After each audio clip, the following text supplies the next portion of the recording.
The double strike in Hollywood is having a major impact on productions, and now award season is feeling the impact. Details on the show that is officially postponed. And a follow-up to an I-Team report about a major data breach of a popular plastic surgeon. Nearly 3,500 patients' records could be vulnerable to exposure. The story coming up. Hello, everyone. Welcome to The Rundown. I'm Robin Winston. Thanks for joining us. We'll have more on those stories coming up in a moment. But first, a search is underway for the person who killed a cook at a community gathering in Wilmington. The shooting happened Thursday night at the family event called Summer Night Lights. It was held at a park right next to the Port of LA. Police say the victim was well known in the community, but they aren't releasing his name just yet. They're looking for two men they believe are responsible for the shooting. Former President Trump is facing more charges surrounding his handling of classified documents found at his home in Florida. There are now 40 federal criminal counts in this case. One of the new charges is about attempts to destroy video evidence. The special counsel says Donald Trump wanted a worker to delete security camera footage at the Mar-a-Lago club to prevent the footage from being provided to a federal grand jury. Legal experts say the new allegations are serious. Donald Trump's defense throughout this whole thing has been, I had every right to hold on to those documents. If that were true, there would be no need to destroy video of people moving these boxes around. The Trump campaign issued a statement calling the new charges a continued illegal witch hunt. As both the writers and actors' strikes continue, award season is being put on hold. The 2023 Primetime Emmy Awards are officially postponed.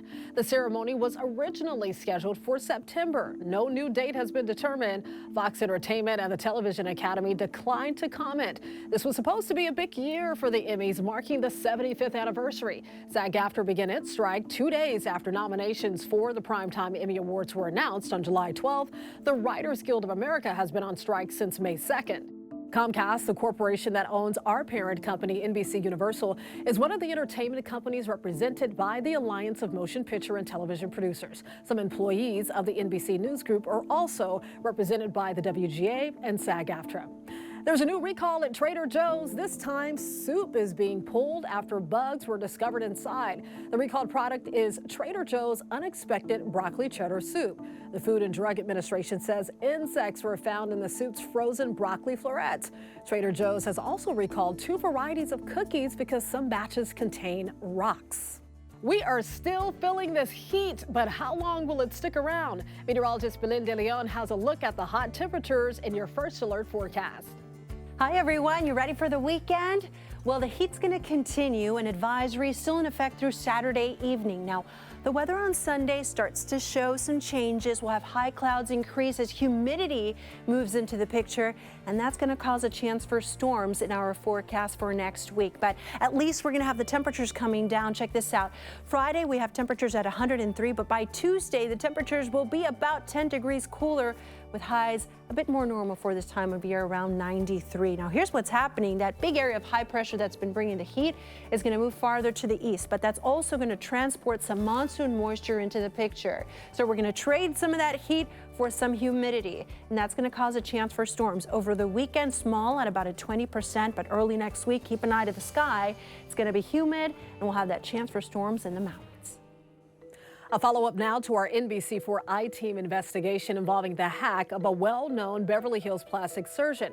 We now know the data breach involves the personal information, including sensitive photos, of potentially more than 3,000 patients. Here's NBC4's Carolyn Johnson. I'm just horrified, just completely physically ill because I had no prior knowledge. It's been almost 15 years since this patient, we'll call Jane, saw Dr. Gary Modicke for breast surgery. Late last month, she found out from another patient her topless photos and personal information had been posted to a public website. I'm just like some row, like another row of women that was released after whatever, like there's literally like all these women in all these rows. As of this week, there are now 14 rows of women, around 80 patients, with their names, dates of birth, email addresses, phone numbers, and financial information, plus medical records posted on the web. Also on the site, what appear to be images of Dr. Modicki described in a lawsuit filed about this breach as extremely disturbing, pornographic, homemade videos. And 2 days after the first report by the I-Team, Dr. Modicki's legal team filed this updated information with the Attorney General's office in Maine, listing the breach as affecting 3,461 patients. It's very unusual, and it's actually not like any extortion attempt I've seen before. Threat analyst Brett Callow is with the cybersecurity firm Emsisoft. He's very familiar with seeing data breaches on the dark web. Those websites are usually sloppily created, though. There's not much effort goes into them.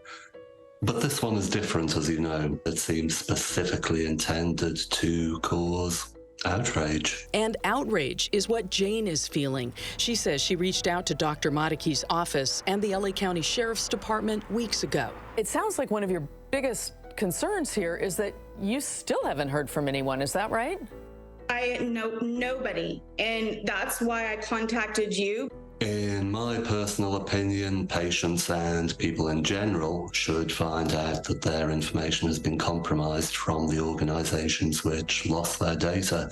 It should never, ever be through the hackers. Dr. Modicki filed a report about the extortion with the LA County Sheriff's Department on May 11th, saying he first communicated with the hackers in April. He told detectives they demanded $2.5 million in cryptocurrency to prevent his personal photographs and videos and photographs of his patients from being made public. In early June, the first 36 patients were exposed online, among them Alina Shaffi, who filed a lawsuit about the breach, claiming intentional infliction of emotional distress. But she says she did not receive notification about the breach from Dr. Modicki's office until June 30th, after the I-Team reached out to the doctor for comment that same day. On July 6th, the American Board of Plastic Surgery sent this message out to its members, the third one since May, warning of fraudulent ransomware aimed at plastic surgeons.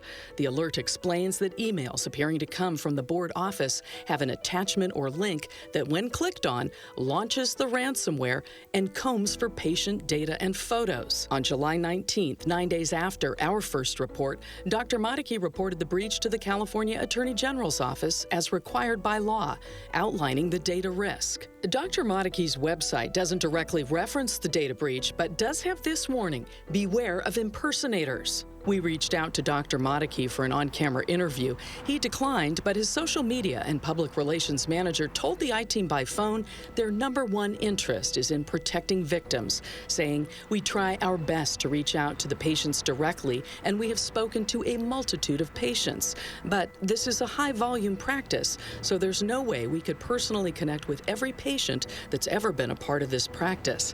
He also noted contact information for patients could have changed. He says the FBI was at the office last week, but that's little comfort to Jane. It just feels like I'm a sitting duck. Just this week, the hackers posted this on the site, announcing a change in strategy, writing in part, "Before publishing a new client's data, we give them a choice. If the client is willing to pay $2,500, we guarantee that their data will be deleted and not go public." But a warning from cyber experts. It makes little sense for the patients to pay in this case.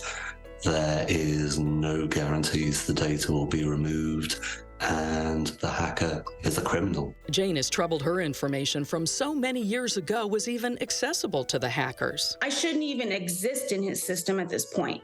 I should have been so buried and encrypted in archives that I would never even be, in this at all. Last week, she also filed a report online with the FBI. She says the breach is emotionally devastating and traumatizing. This is my biggest question: is who's talking to the women? Who's talking to the faces that are in those rows?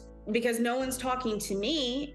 Jane tells us all her data has been hacked, and she's now spending countless hours trying to button up her security and replace her computer and cell phone. Right now, on the front page of our website, we've listed some expert tips on ways you can protect yourself from getting hacked. Just go to NBCLA.com. For the I-Team, I'm Carolyn Johnson. A crucial deadline is fast approaching for tens of thousands of LA tenants. Renters have until August 1st to pay some of the unpaid rent from the pandemic period. So next Tuesday, LA tenants will have to pay landlords all of the rent they missed between March of 2020 and September 2021. If they do not pay those debts in full, they could face evictions. Mayor Karen Bass has said she's concerned the August 1st deadline could lead to mass evictions. So the city is doing public information campaigns to let renters know that there are support programs available. The so-called mansion tax from high-priced property sales is also supposed to go toward renter protections. SoFi Stadium is going to be packed with Swifties next week. She's closing out her Eras tour in Southern California. Our state attorney general is warning fans to look out for ticket scams. Attorney General Rob Bonta says make sure to buy tickets from an authorized vendor and never give over any personal information such as your social security number or bank account number. He also urges concert goers to be extra careful of discounted tickets. Swift is set to perform at SoFi for 6 nights starting on Thursday. It's going to be a fun concert. She's almost 100 years old, but she's still taking a walk on the wild side at the LA Zoo. Meet Muriel at 98. She's the LA Zoo's oldest volunteer. She's at her post in the Australia section 4 days a week. She carefully shows and tells visitors about koalas and the wallabies and kangaroos. Every day I come home, I say, if I hadn't gone today, I wouldn't have met so-and-so and be able to tell a thing. So I hate to miss a day.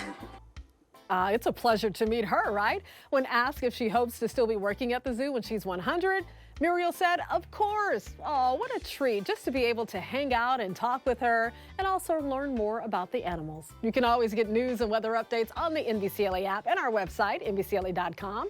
And be sure to tune into Today in LA on NBC4 weekdays 4 to 7 a.m. I'll be hoping you get around with traffic reports throughout the morning. I'll see you next time on The Rundown.